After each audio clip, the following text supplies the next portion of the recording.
with O'Con. Hey, O'Con in your house. Hollywood in your house. Hypocrisy's head in the clouds. Curating all kind of loud. Wrestling in front of the crowds. Paragon's holding it down. Anybody can get it. Come to us for your news and opinions. We got a voice. There is no choice. We're some boys in your house making wrestling noise. Moving fast, it's like cruiserweight action. In your house is the perfect distraction. Puppets in your ears when you in traction. Get this work with some wrestling action. Smooth.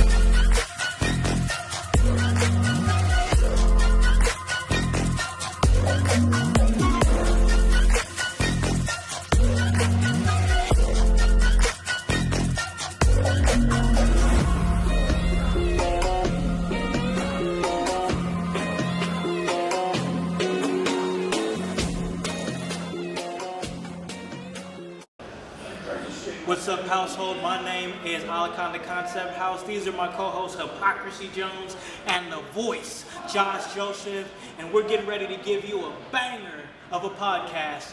Yes, the In Your House podcast.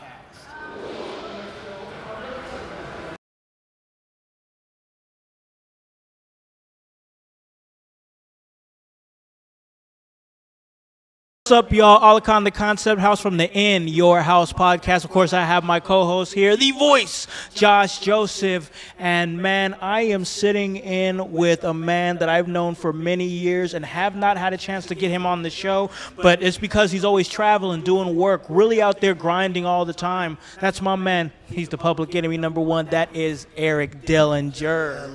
Hello. Thank you, Howse. I appreciate you so much. My man, I haven't seen either one of you in a minute, so It's good to see you guys. Happy to be here, bro.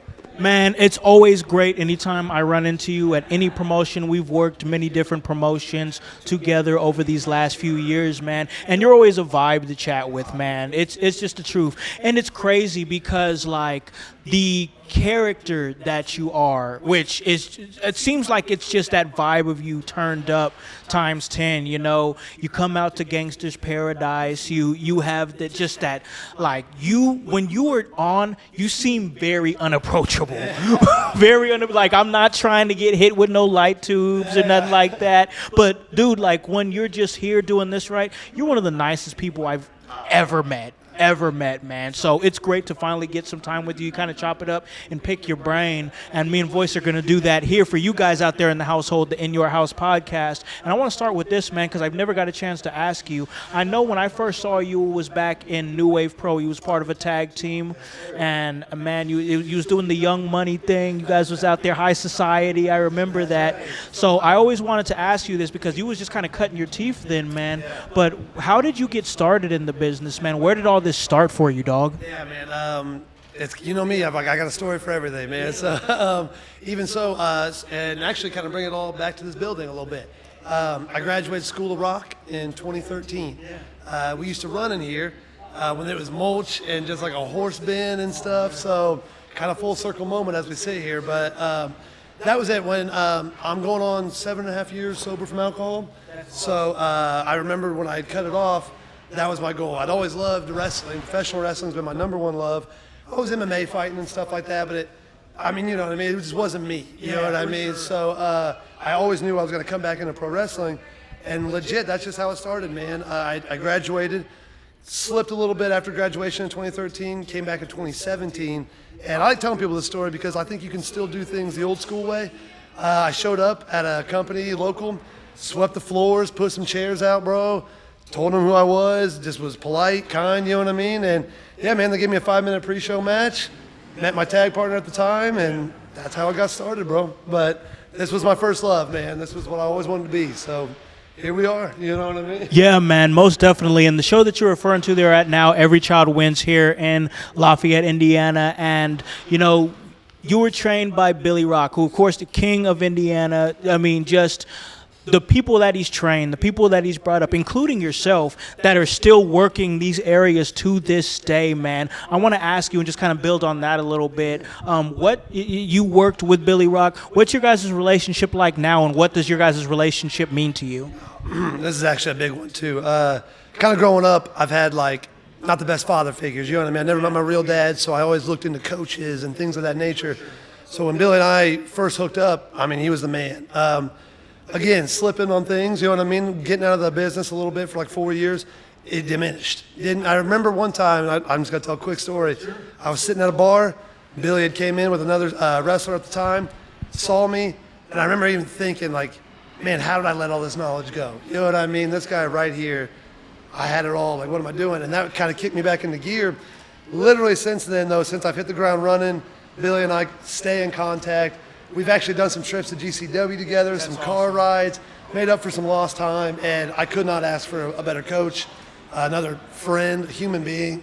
Billy Rock is literally the man, you know what I mean? And I stand by that. And I tell him all the time, he was the foundation of what I am today. So that's how it all got started.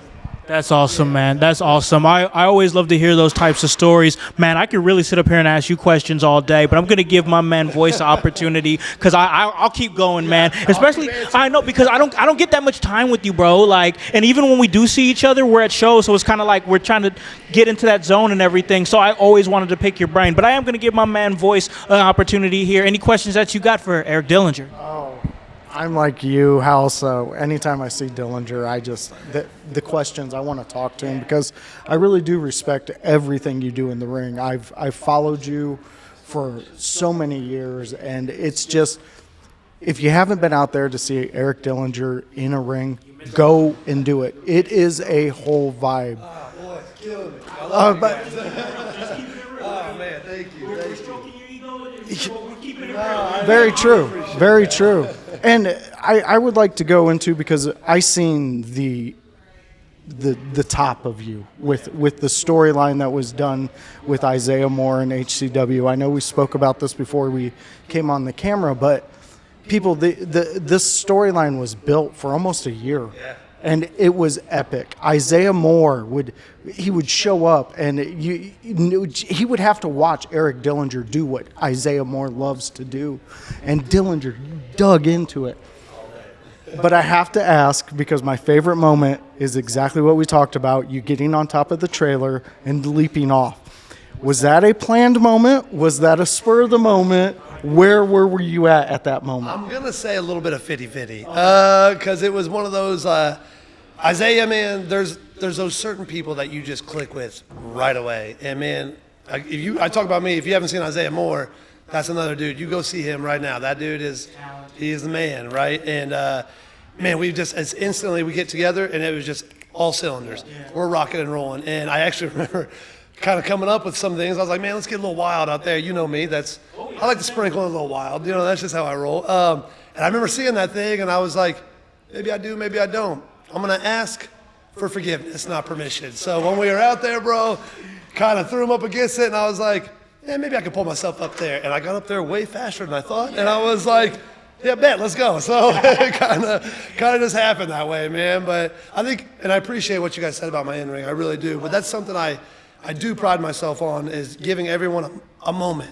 Wrestling's about moments. So there's got to be a moment in a match or something, and that can be anything. You know what I mean? And I love how that stood out to you, because I feel like that was a moment. You know what I mean? And yeah, 100%, just kind of a little bit of both, a little on the fly, a little bit of thought about it, a little bit of let's do it. You know what I mean? Well, and me being a fan and being there, it was a moment.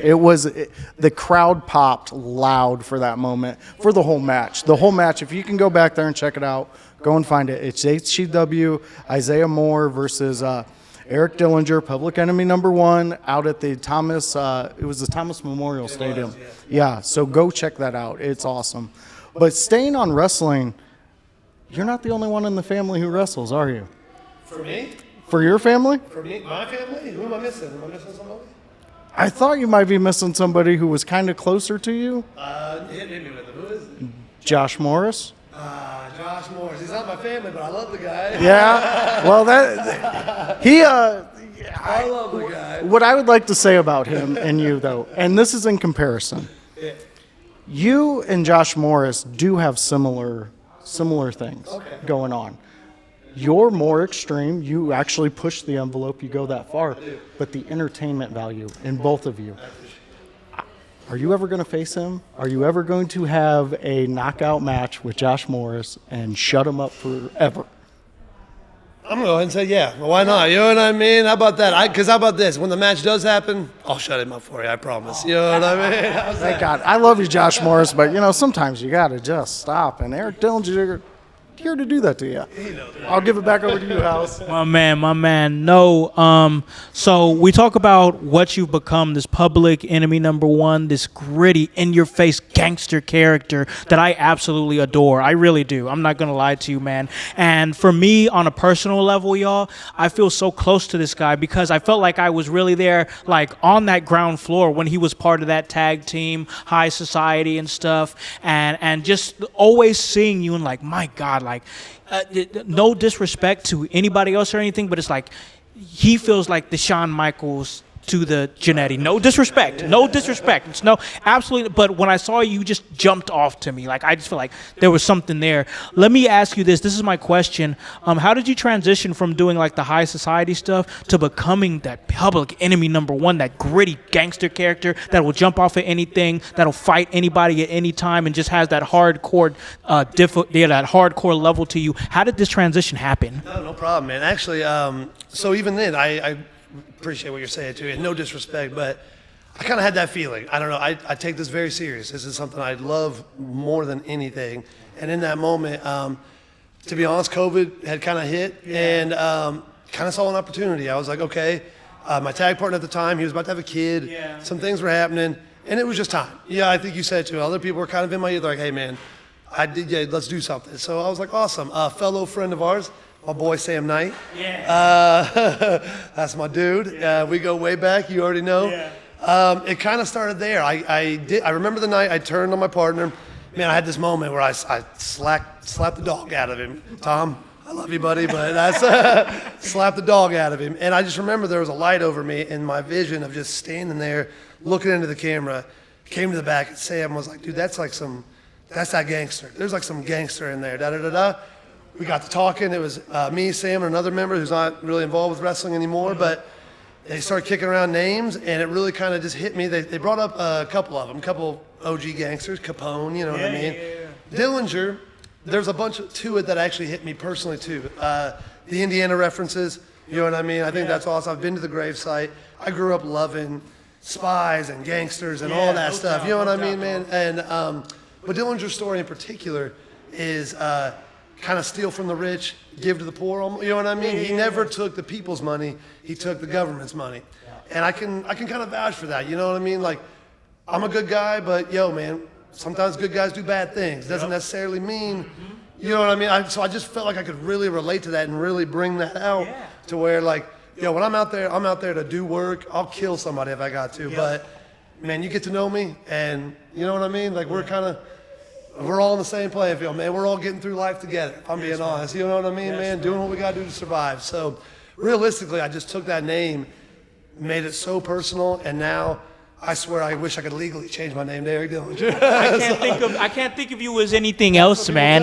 Like it fits so perfectly. Like, I love that story. I really do. Everything that you bring and everything that you do as far as being the public enemy number one character. So I want to ask you this question because I've not only have got a chance to see you and be close to you, I've got a chance to see and be close to some of your big moments. One thing about you is that you love to jump off of shit. You do. And there was a time, it was in D6 in Macomb, Illinois, and you jumped off the balcony in the D6 arena, and my wife actually got a really great photo of you that you posted and got so many likes and attention and stuff like that. So I guess my question for you, Eric, is this. You made the transition to being public enemy number one and made this big character transition. When did you decide that the death match, the hardcore, the jumping off of the stuff and everything, when did you decide that was an avenue you wanted to go into and you wanted to dip your toe into? And you dipped a lot more than that. Your whole foot's in there now, man. There you go. I'm dead serious. Well, that's actually an easy one too, man. So I kind of grew up. I'm a little older than some of these guys, you know what I mean? But I grew up in the 90s, man, where it was like the Jackass era, ECW, the Attitude Era, all that was kind of like going on at the time. And me and my boys, we used to film Jackass stunts and stuff all the time, and I was that guy, jumping off of buildings, jumping off of parking garages, bridges into the water. So I've always had like this edge. So I realistically just wanted to combine that mentality with another love, pro wrestling, because again, it's about moments.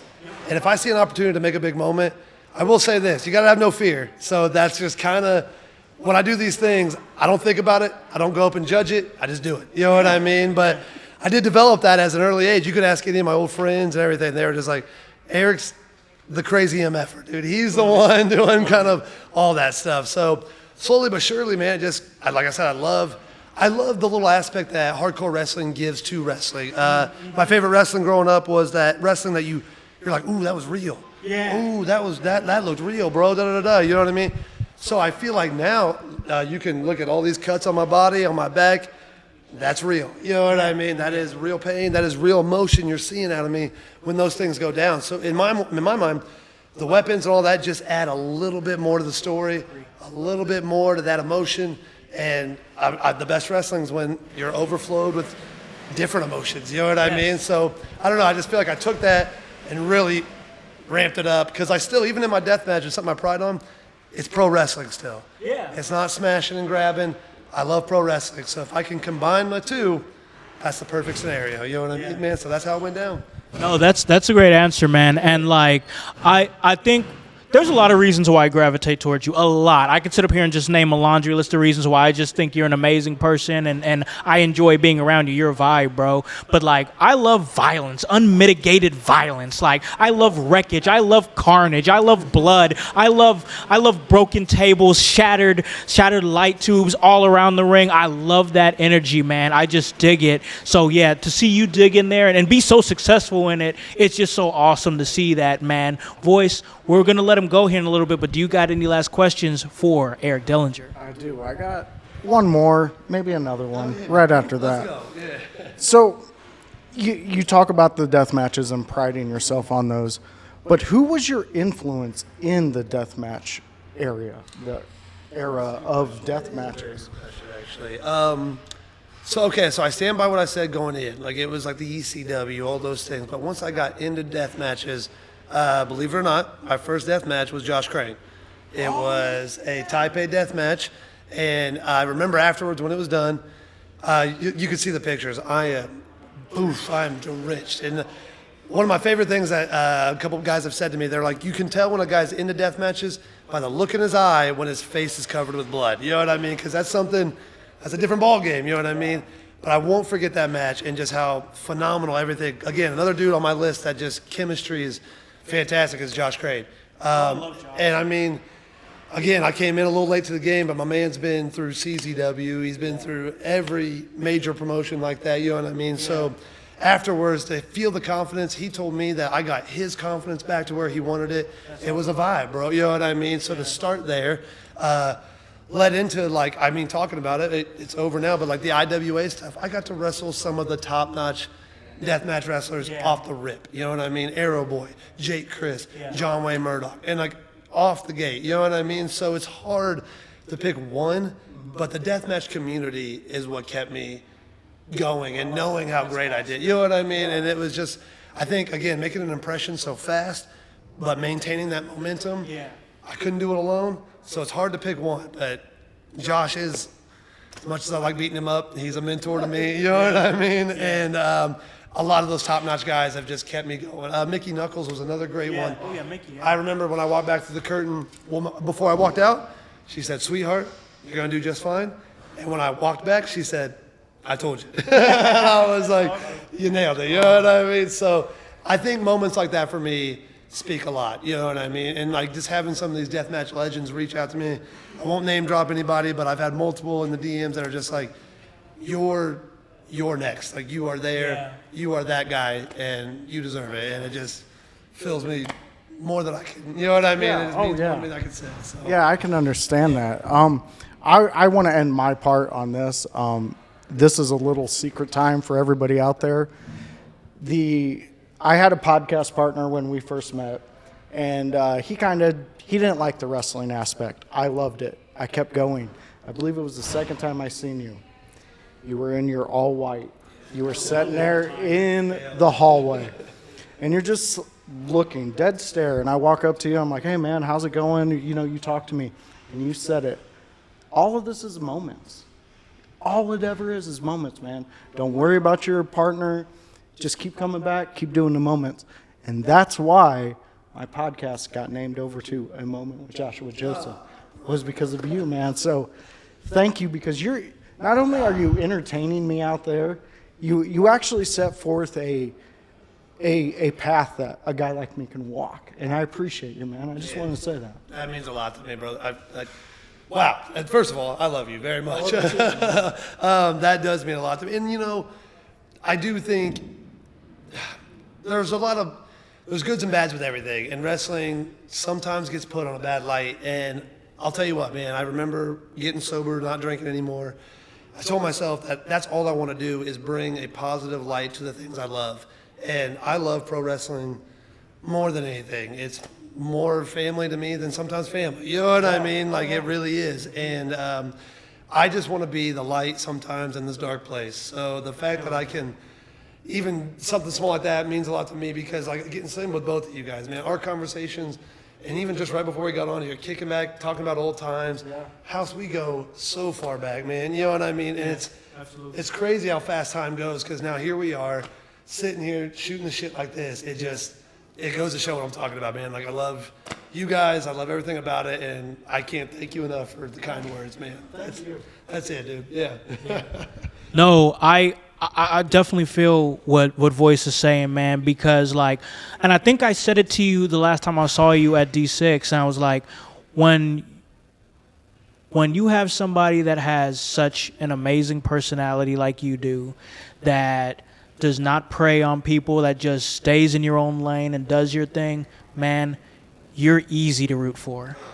You are easy to root for, man. You are so easy, man. And I say that wholeheartedly, like straight from here. You know, man. So, like, I guess my last question for you before we get you out of here and call this a great interview, because I think it has been, man, you know, there's a lot of people who are in the business, a lot of wrestlers that are in the business that are looking for that big moment, that are looking for that big opportunity. I guess with you, when I see you, I see somebody that, like, maybe you are looking for that next moment, that next opportunity, but every time I see you, I very much feel like you're living in that moment. You're there. And that's something that I've been working on with myself, is more appreciating the moment in the moment, being there and being present in that moment. I guess my question for you, we're talking about present moments, but I guess my question for you is, when it's all said and done for Eric Dillinger, when that time comes, hopefully that's not for a very long time. Hopefully that's not for a very long time. But when that moment does come, what do you want people to think when they hear the name, the Public Enemy #1, Eric Dillinger? You know, it's so crazy. And sometimes I sit and think about that, because I think what you're saying too, like, by living in the moment, sometimes you got to step back and look at all your moments too. You know what I mean, man? And because it is great, because I stand by that. Something that was told to me: trust the process, make the moments, enjoy them. But then, like I said, when I step back and look at it, I think I just want it to be known that, like, no matter what, I went out there and put on a show. Yeah. Like, when people leave, I've said this too, because, like, we'll talk a little bit about Young Guns coming up. To me, wins and losses don't matter. Not once has anybody ever posted about my match and been like, so-and-so lost, so-and-so won. It has always been, yo, did you see Dillinger do this? Did you see Dillinger do that? Man, Dillinger was right. I couldn't believe the moment we just, you know what I mean? And I think that's what I want. I just want people to remember me for, no matter what, that show, that day, I'm the guy they remembered the rest of the night. I want you to be driving home talking about Eric Dillinger. And if I can leave that down, I think that's all I need, man. You know what I mean? That and the good vibes, and just, I don't know, man. The legacy itself, I think, will just be, I want my matches to speak for themselves. You know what I mean, man? And sure. I put everything into them. So I think, again, the more people watch, I think you can feel it when I'm out there. Like, I put absolutely everything I got into them. So I think that's it, man.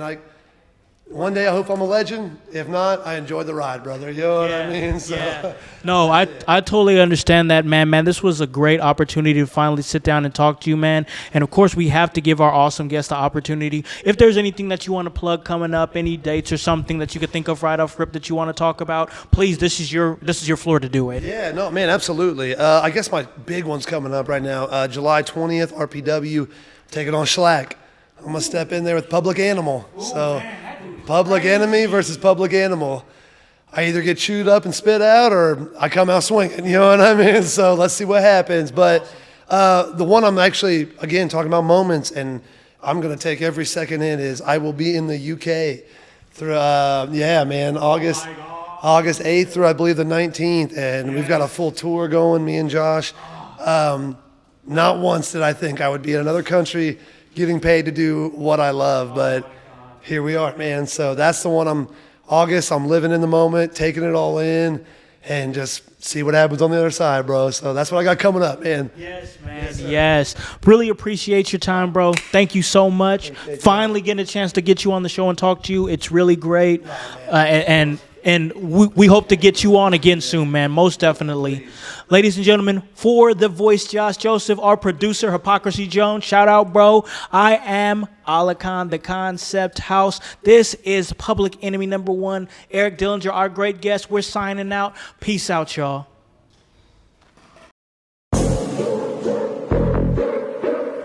Yeah. In your house with O'Con. Hey, O'Con in your house. Hollywood in your house. Hypocrisy's head in the clouds. Curating all kind of loud. Wrestling in front of the crowds. Paragon's holding it down. Anybody can get it. Come to us for your news and opinions. We got a voice. There is no choice. We're the voice. In your house making wrestling noise. Moving fast, it's like cruiserweight action. In your house is a perfect distraction. Pop us in your ears when you in traction. Get this work with some wrestling action. Smooth.